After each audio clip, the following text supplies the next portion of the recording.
Le numérique, c'est plus de 4,4% de l'empreinte carbone de la France, selon une étude réalisée en 2023 par l'ARCEP et l'ADEME.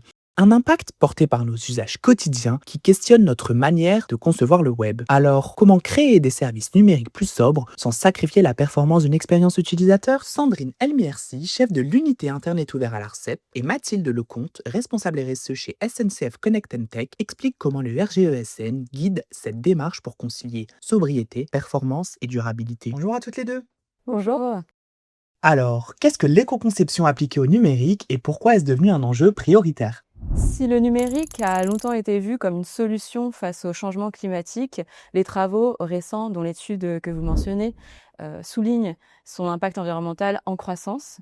Cet impact n'est pas limité au climat, hein. Il comprend aussi l'épuisement des terres rares, la consommation en eau, en énergie et la production de déchets. Si on s'intéresse uniquement à l'empreinte carbone du numérique, celle-ci pourrait tripler horizon 2050 si les scénarios de croissance tendancielle sont confirmés. D'ailleurs, cette étude a été publiée et réalisée avant le boom de l'IA générative, donc potentiellement, ces hypothèses sont même sous-évaluées.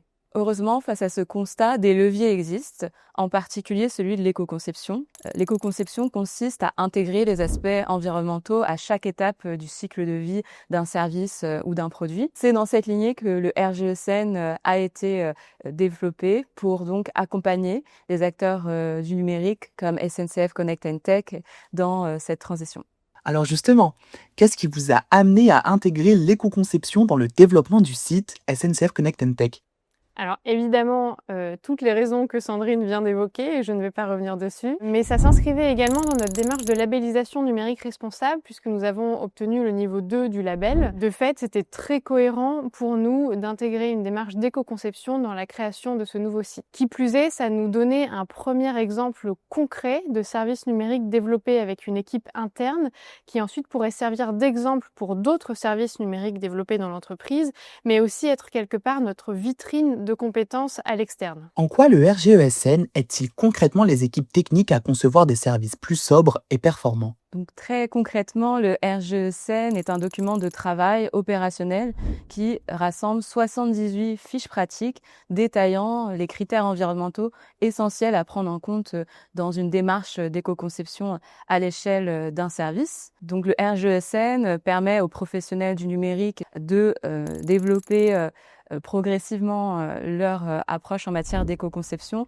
en s'assurant que chaque élément du service numérique intègre bien les aspects environnementaux dans son développement. Enfin, le RGESN, c'est à la fois un outil d'action et d'acculturation qui peut être mobilisé pour appuyer la structuration d'une stratégie environnementale plus globale à l'échelle d'une organisation, d'un service. Comme l'a dit Sandrine, le référentiel, il permet d'accompagner la conception du projet dès le début. Donc nous, on s'en est fortement inspiré pour la conception des maquettes et ensuite pour la définition des parcours UX pour s'assurer qu'il serait le plus fluide possible pour les personnes qui iraient naviguer sur le site et ensuite évidemment aussi sur la partie développement. Si je donne quelques exemples concrets d'arbitrage et de choix que l'on a dû faire, que ce soit tant sur la partie fonctionnelle que graphique, on a fait le choix d'utiliser peu d'aplats de couleurs, de rationaliser aussi la quantité d'images qui seraient disponibles sur le site internet ou encore de limiter l'usage de certaines fonctionnalités ou de certains composants. Je pense à l'exemple du carrousel.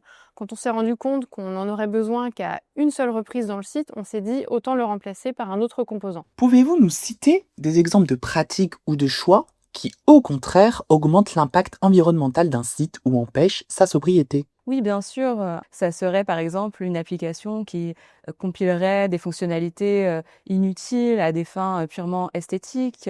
Pour éviter ce scénario, il est essentiel d'appliquer les 3 principes clés de l'éco-conception. Donc Mathilde en parlait, et donc le premier principe clé de l'éco-conception, c'est bien sûr la question de l'utilité.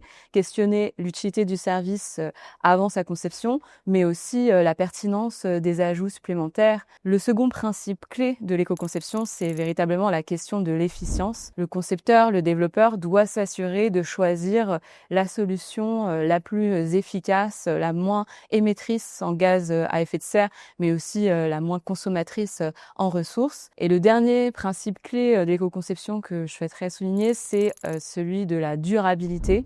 Il faut que les spécifications du service lui permettent d'être utilisable sur une longue période. Typiquement, il s'agit de lutter contre tous les facteurs d'obsolescence logicielle et matérielle. Très concrètement, vous en parliez Sandrine, nous les équipes, elles ont fait un vrai travail sur les images. C'est-à-dire que les images, elles sont compressées et elles sont systématiquement redimensionnées en fonction de la taille de l'écran. Par ailleurs, les équipes, elles ont mis en place une technique, ça s'appelle le lazy loading, et ça permet de ne charger les images que si elles doivent apparaître à l'écran. C'est-à-dire que si on ne scrolle pas jusqu'à l'endroit où est censée apparaître l'image, l'image ne charge pas. Il y a aussi le sujet des vidéos. Et alors nous, pour les vidéos, on a pris le parti de n'intégrer aucune vidéo directement dans le site, mais de mettre les liens qui redirigent à l'externe là où les vidéos sont hébergées. Et pourquoi dit-on que l'éco-conception est une démarche qui se poursuit tout au long de la vie d'un site et pas seulement au moment de son développement? L'éco-conception, ce n'est pas seulement concevoir de façon sobre au début du processus de développement d'un service numérique. C'est vraiment intégrer les aspects environnementaux à chaque étape du cycle de vie du service numérique. Donc, bien entendu, les spécifications, les choix de développement en début de process sont déterminants pour s'assurer que les choix les plus stratégiques sont alignés avec les ambitions environnementales déterminées. Mais la phase d'usage, de fonctionnement du service est aussi très importante. C'est à ce moment-là que l'on peut déployer des indicateurs de suivi qui permettent d'adapter en continu le service aux besoins réels des utilisateurs, mais aussi de suivre l'empreinte environnementale du service. Et justement, est-ce qu'il existe un suivi de KPIs chez SNCF Connect and Tech? Absolument, les équipes font une revue trimestrielle de l'empreinte environnementale du site internet basée au moins sur ces 4 KPI. Alors le poids par page qui ne doit pas dépasser 3 mégas,